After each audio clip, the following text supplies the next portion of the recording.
Let the dog off the leash. Guys, £70 million. 65. 65 add-ons, okay, £65 million. Yeah, you're just adding peas. 100, oh, he's going to misquote me. I got 98 goals in 102 games. Around that, don't quote me, 5 here, 5 there. He's had a couple runs in the game. He's been used as a sub. He's been not used as a sub. He's had an injury. He's come back from injury. He's been put in for 20 minutes. He's been put in for 5 minutes. He's been given a start. He's been given 45 minutes. He's played with Eze. He's played with Trossard. He's played with Madueke. He's played with Saka. He's played with Ødegaard. I've not seen too much of Mr. Viktor Gyökeres yet. And I think last night was sort of the thing of, I did not notice him at all when he played. I thought he didn't offer too many runs. I thought he didn't offer too much. And I know we can laugh, and obviously it is still his first season in the Premier League, and I get that. But if you said to any of us sat here at the start in the summer window, yeah, we're going to sign Gyökeres, he's going to be a striker. He's going to get 3-4 goals for you. That's about it. He's going to do nothing else. We'd all be sitting there going, you're crazy. No way. Oh, look, think how many chances we create. He's just going to tap them in. It's going to be easy for him. And I think the biggest telling point for me was last night. He came off the pitch and Gabriel Jesus, who has not kicked a football in nearly a year, came on. And I think I saw him get about 4 or 5 chances in 20 minutes. He hit the post. He had a couple saved, couple link-up play. He was making runs. I saw him, Saka and Martinelli, sort of that fluid front three. Saka was in the middle.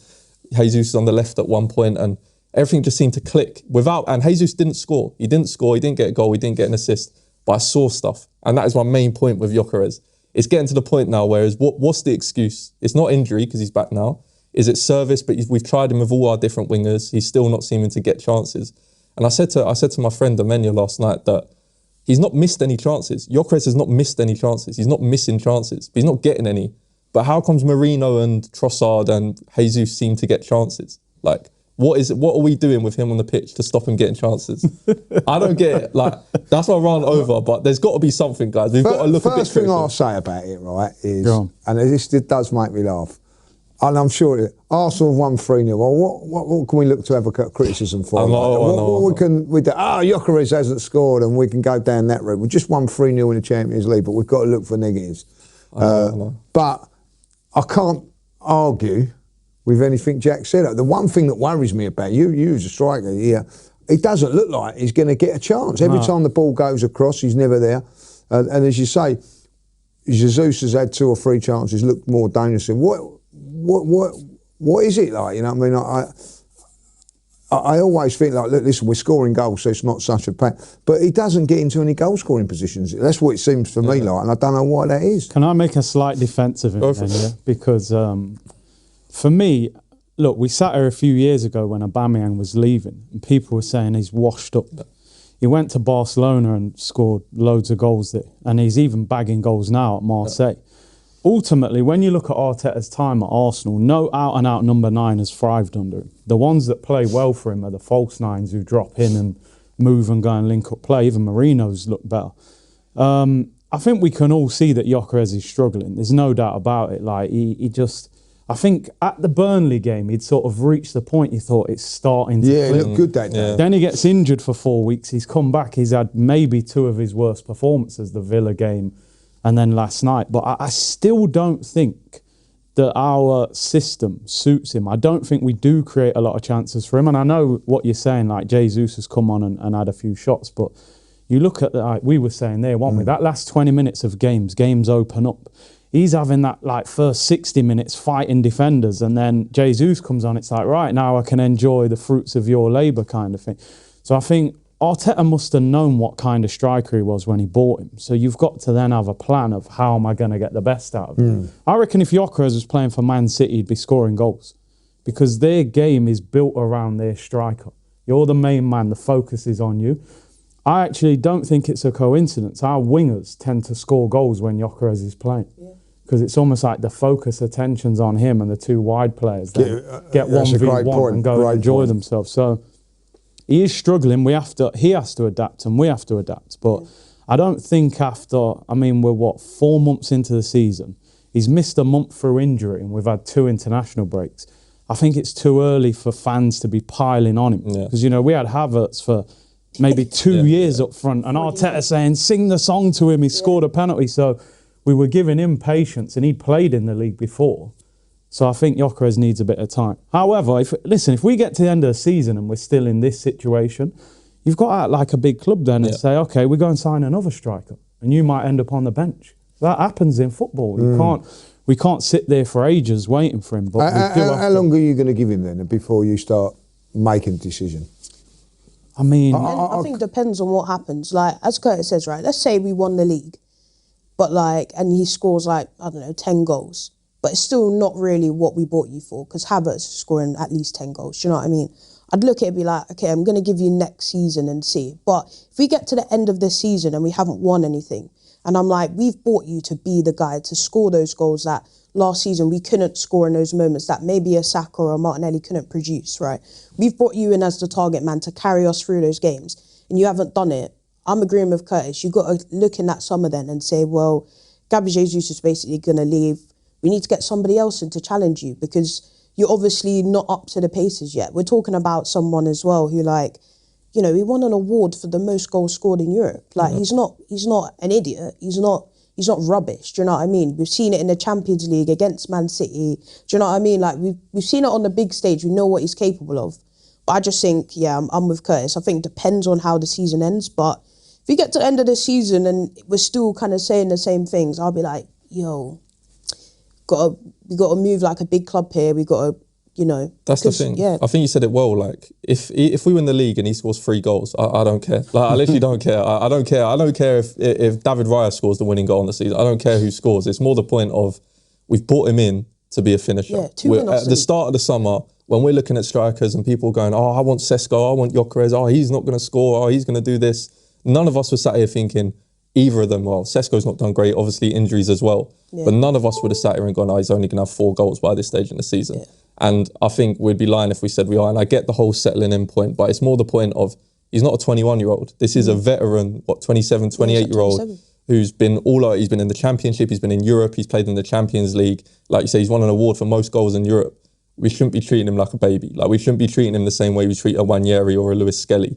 We've bought him in for a lot of money. We pay him a lot of money every week to come in and produce. And right now he's not producing. And obviously there are factors, injuries, changing up style of play, getting suited to playing with different wingers, etc. Saka was out, then he's got to play with Madueke, then he's out, and Saka. I get it, fully understand it, and I want Gyökeres to. I was there doing all the celebrations, and I want him to do well. He's got that aura about him that you want him to be the one that gets us to the title, but.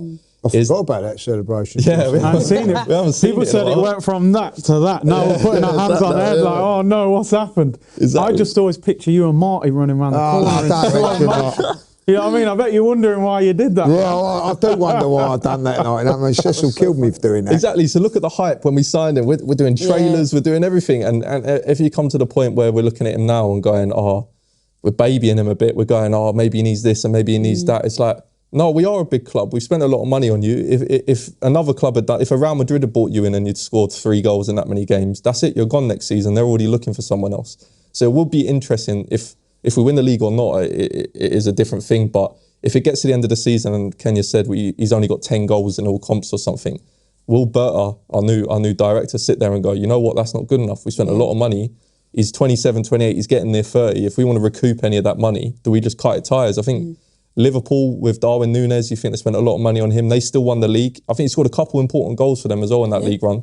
They still said, you know what, you might have got a couple goals here, but we could tell you're not the guy. He had 3 seasons though, didn't he? Yeah, that's the thing. Yeah, he had 3 seasons. I think Gyökeres will get. That's what he'll get more than one. But you could tell from Núñez from season 1 he weren't the guy. Huh? He played with like a prime salary. Exactly, but you saw from season 1 Núñez was not the guy. I think everyone could see that, and I don't want it to be a thing of we sit here and wait 3 years when we can all tell at the end of the season it's not going to work with Gyökeres. Does he play on Saturday then, or you? Yeah, we've got to play him into form. We haven't got a choice. Like, it's not a point where we've got 6 world-class strikers on the bench that we can just afford for him not to be there, because Havertz is coming back, but he's not going to be playing full 90s straight away. Havertz might be back in 2 weeks, but he's not really going to be back for probably another month until he's match fit and ready to do 90 minutes. And Mikel Merino, for all the good he's done, is still not a striker for me in terms of what we want as a big football club that wants to win titles. So we've got to just hope he plays into form. I don't know, he might score a hat-trick in the weekend and kick on and score 100 goals, who knows? Tell you what, if he doesn't score against Wolves at home, yeah, that's a big question. It's not looking good for him, because we know Havertz is nearly back. Yeah. Arteta's waxing lyrical about him, and Marino's actually done pretty well up front, and he as well. So don't forget Jesus, as you said. I thought that was an impressive cameo by him. It was, like, you know what I mean? He looked sharp, didn't he? He looked sharp, and you know, like, there is that movement with the other players that I think suits as well, like, you know what I mean? So, you know, like, they turn around and say, oh, like, he got...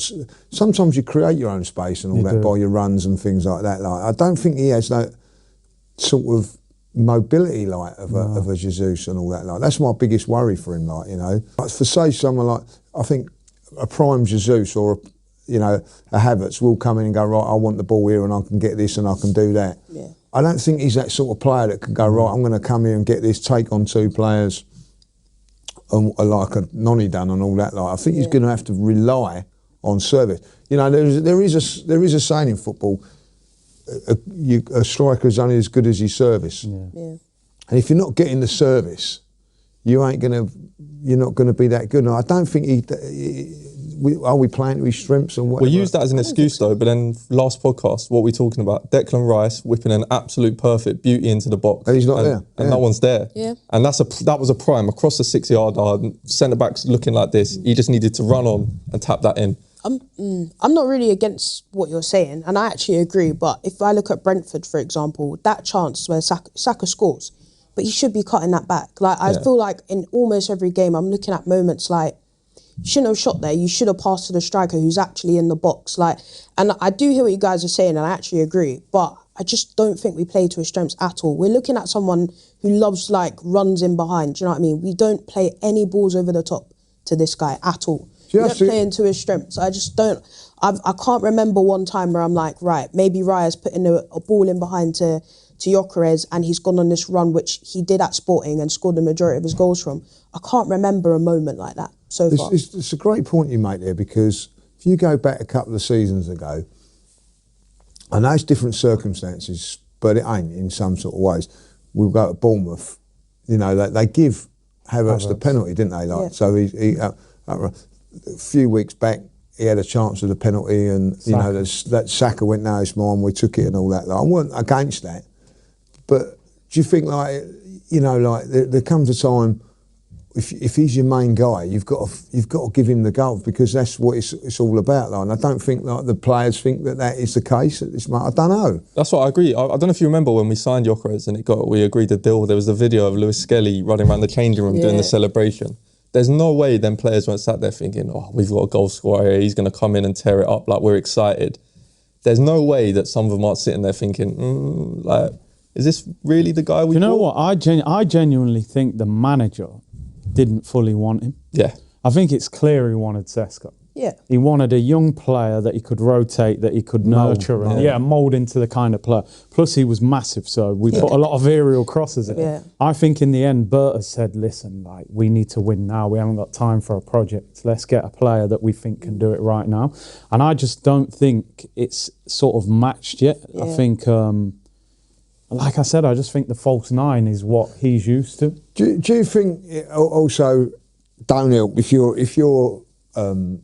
Gyökeres and you're sitting in your living room watching the telly, like Sky Sports comes on and Mikel's going, oh, Havertz is on his way back, we've missed him so much and we got this and we got that, can't wait to have him back. Do you think that puts a little bit of pressure on? I don't think it should. Yeah. We're talking about, as Jack said before, he's not 21, he's 27. You've played at the highest level, do you know what I mean? You start for your country, you start for your club. Like, if you're getting afraid, that's one of my things that I had about the whole Sesko thing, because at the time it was, apparently Sesko's not sure he could compete with Havertz. I don't want someone like that in my club. If you're afraid to compete with someone, you're not big enough to be in the squad, or you shouldn't be someone that we're picking. So if Viktor Gyökeres, if you're saying that he's maybe fearful of Havertz, that is completely the wrong mindset. You should be going into it like, I scored 102 goals last year. Well, has Havertz done that? That's what he should be going into it, thinking, I scored 102 goals. I won 2 trophies for Sporting. I was one of the top goal scorers in the Champions League. Like, he should be going into this with, I know what my level is. I know that I've got the confidence to do that. Maybe right now I'm not there, but I need to get there. Simple as that. So I can't lie, I don't really want to hear that either. He's not a kid. Yeah. No, I still think he's going to come Yeah. good. Yeah, I do. I honestly do. I think it's just going to take a bit of time. Yeah. He's probably scored that goal against Burnley, thought, right, it's happening. Then he's got injured, and then Marino stepped in and started playing well. And he's come back in and it's not clicking. He needs a goal against Wolves. Yeah, he does. Off his shin, off his anything. Yeah. Just That's a say for them. Say for instance, hypothetically, I know like he'd scored 8 or 9, 10 goals. Then he got injured against Burnley. Do you think he would have come straight back in the team? But you know, like he's had to sort of bide his time really for Marino as well. Like I think if you're the top striker, you come, you know, like you come straight back in, don't you? You do, yeah. I tell you what will be interesting. You said, would we start him? Do you think Mikel will start him against Wolves, or will he go back to Marino? Oh, he must, man. I'd hope so.